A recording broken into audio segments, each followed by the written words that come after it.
Johnny.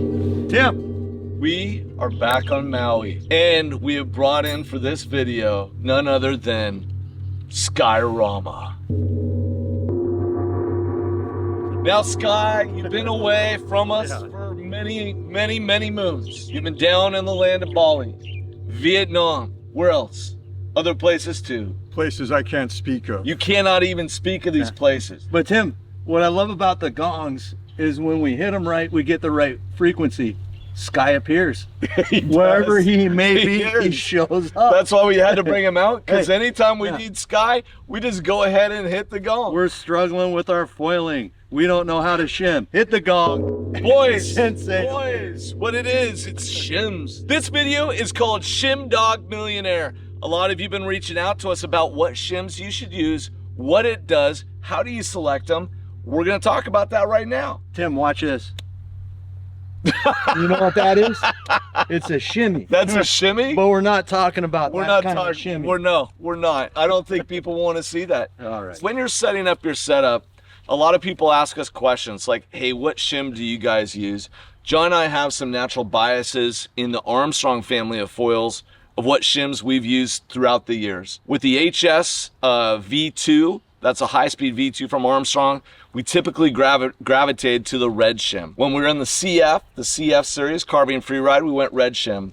When we went to the mid-aspect MAs, we went blue shim. And then our natural default on the HA high aspect V2 has been no shim. But then we started talking to Sky and he had a different perspective. And I think what you learn about these different perspectives around shims is that your riding style is gonna match what shim that it is that you want. So there's not one right answer, but we should talk philosophically about what it is to shim. What does a shim do? If any of us have different favorites for at least Armstrong, we'll talk about that, but obviously other brands use shims as well. Sky, what do you think about shims? Shims are amazing because they can give you such huge characteristics in your ride. You can go from, oh, today I need a little more speed, so I will drop the red shim in. Oh, today it's very small and I really want to go slow, or it's big and I want to slow down on the surf. No shim, but you're going to get a lot of lift. So with no shim, you can actually run a smaller front foil because you're going to get a little more lift out of it. You can kind of just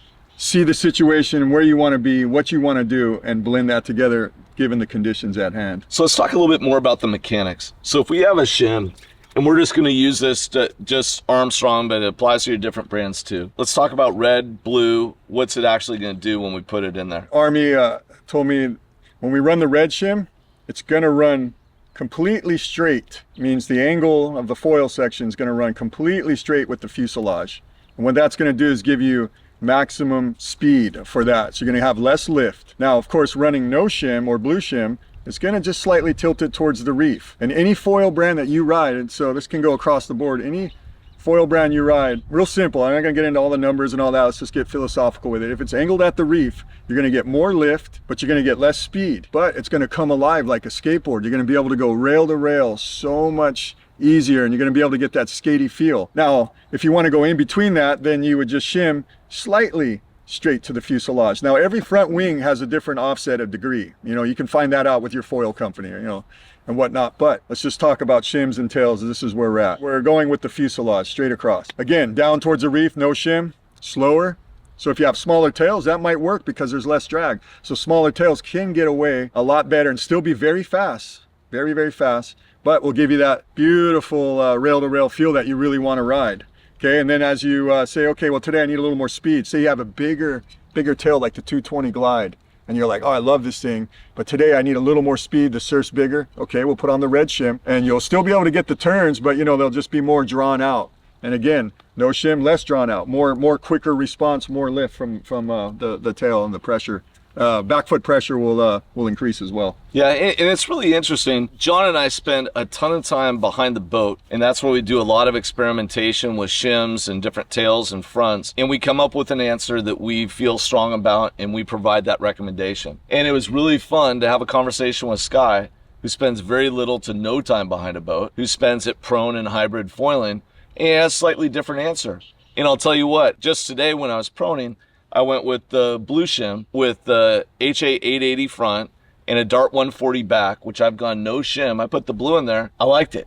And so different conditions. Via my recommendation this morning, by the way. Yes, well done, Sky. Well done. But I'll tell you, different conditions. Behind the boat, I'm sticking with our no shim. But here in the ocean, putting that little blue, it was really fun. It's one of those things where you don't want to get locked into these things. It helps your foiling to make these adjustments because it teaches you something with your body, right? In terms of how to adapt and how to perform.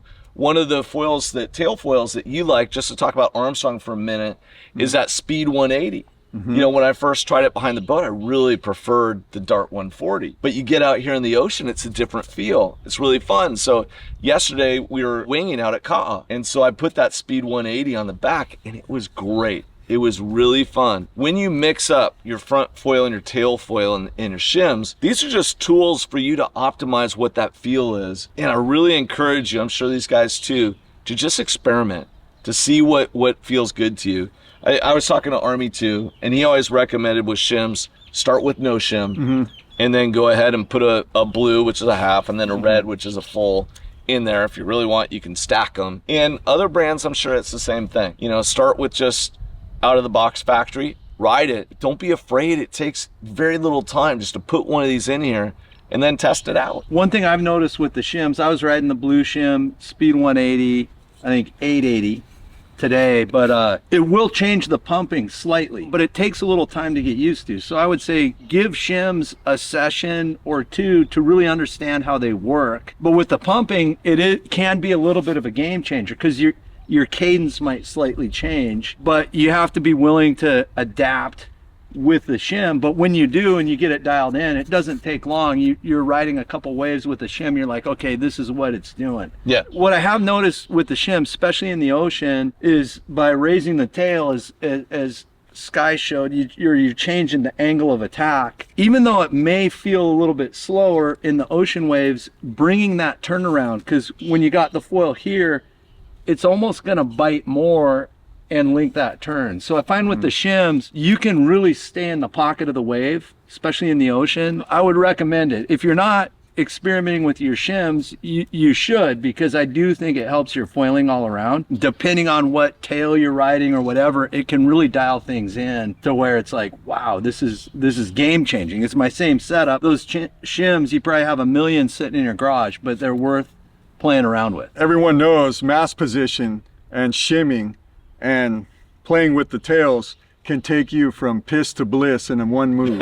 Yeah, right. I mean, I remember the first time I put on the MA on the Armstrong mass where I had the HS. I did not enjoy it at all. And then I moved it up, you know, and then everything kind of clicked. And so I always see Sky out there. He's like the master of tinkering when he's on the water. So much you move these things around until you find that sweet spot. Johnny, you're really good at it too. Behind the boat, you have a good sense for too much front coming up, or or it's dipping down. And most time with these brands, these foils have gotten so good that if you get on it and it feels not right, you probably just need to make a little bit of adjustment. And I would say adjustment wise, mass position first. Yep. You get that mass position, okay, now it's coming alive, it feels good, then go to your shim. That's the fine tuner. And then all of a sudden you can go from, hey, it feels kind of weird, kind of wonky, and now it's just perfectly tuned. Yeah, and watch your feet. Make sure you have that stance where you're standing on the front half of the mast. But guys, I think we have shared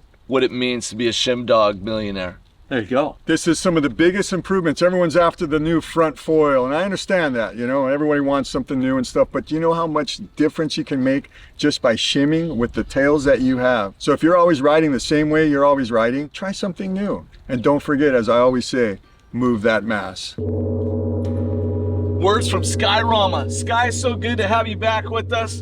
God bless, brother. We missed you. Hopefully this video helped you out. Subscribe to our YouTube channel. If you have questions about shimming, you can reach Sky on Instagram. You can send us a note. Get out there, have fun. Aloha, mahalo, God bless, later.